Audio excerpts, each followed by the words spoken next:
Nowadays, it is said that the Count of Saint Germain is a great ascended master. But do you know the story about that reputation? Because it took 200 years to be created.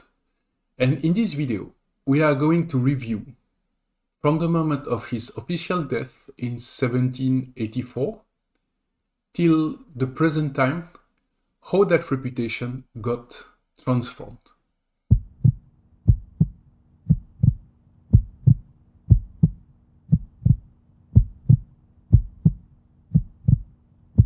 There are two types of direct testimony that the Count of Saint Germain was a spiritual master.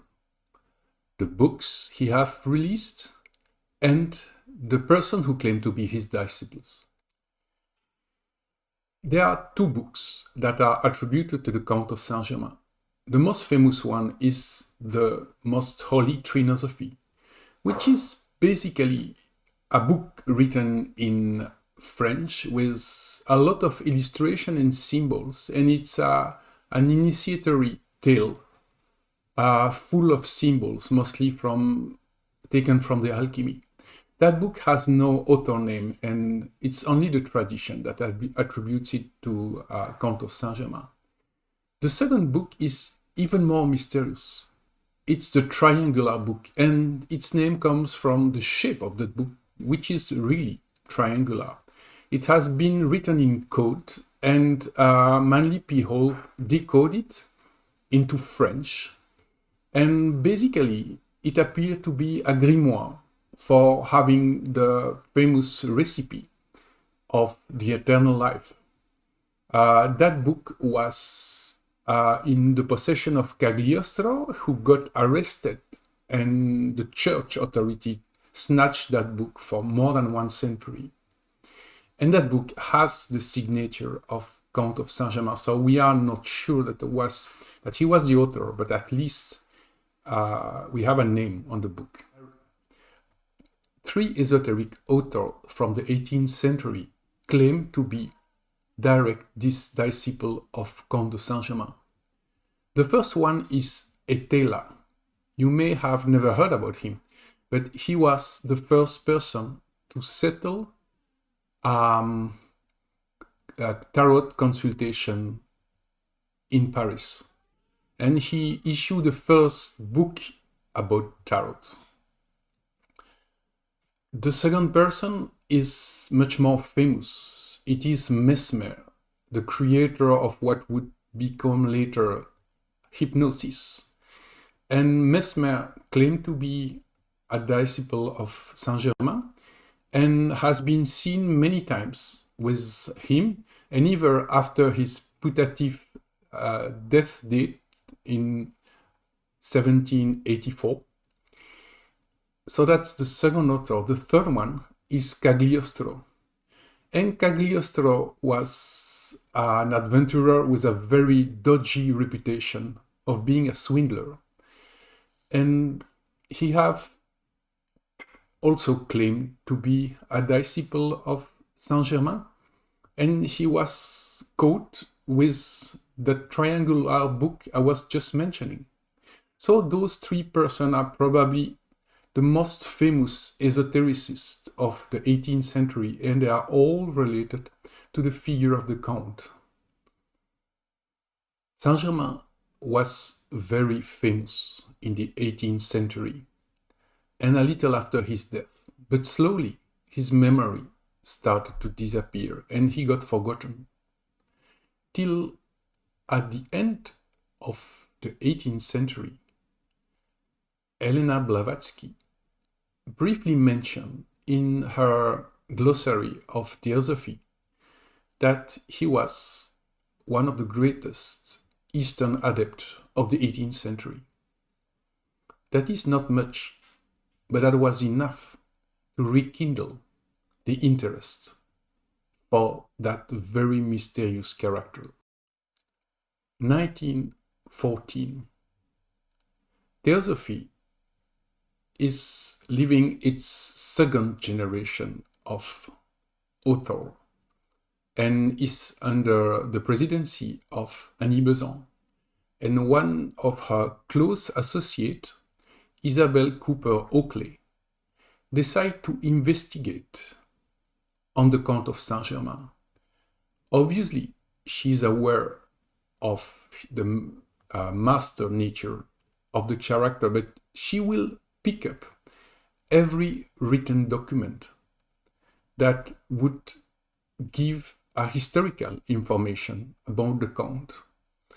So she's her first biographer, and by her, the Count became vastly known in the West.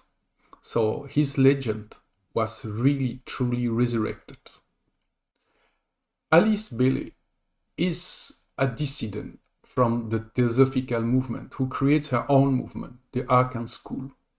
She also talks about the Count of Saint Germain, but under another name, Master R or Rakoczy.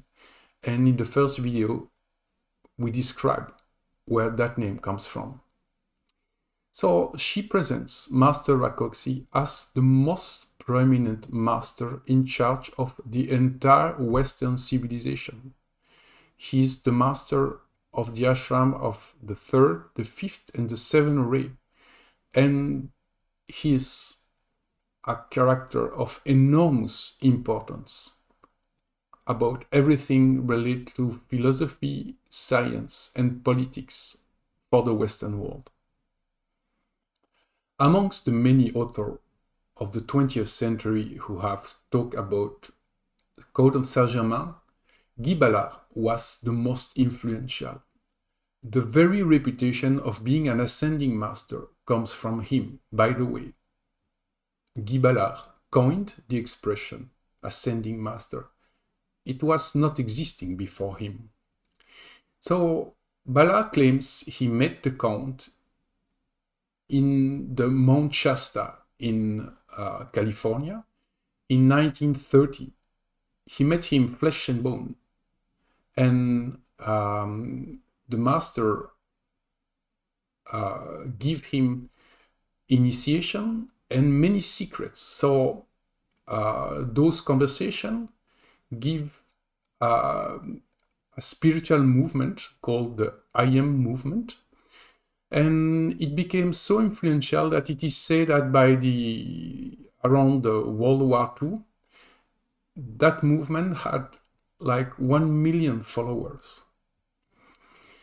And in the Spanish world, Connie Mendes is kind of a translator of the teaching of Guy Ballard.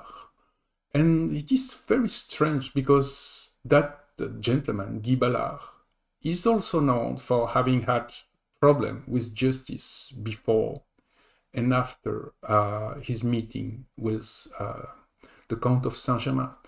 And there is many reasons to think he was not a completely honest person. But in any case, it is very interesting to have picked him as someone who would spread his message, because he was extremely skillful to communicate. And thanks to him, he did a much better work than the author before him. And even if we could say that there is much less to criticize about Bailey or Cooper than about Guy Ballard.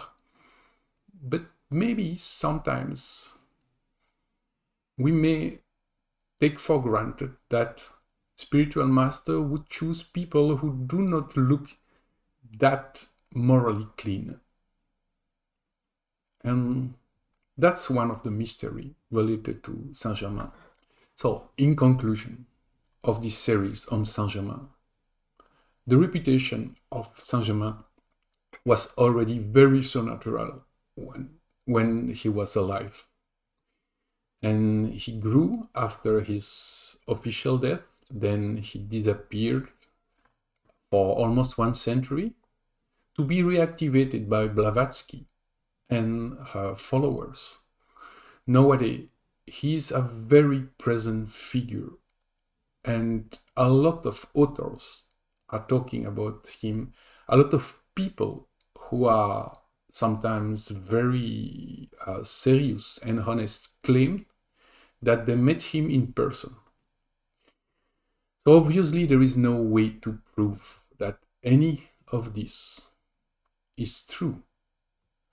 But we may say that if he appeared in 1745 in London, since then, as a myth, Count of Saint Germain have achieved something like an eternal life in the Western culture.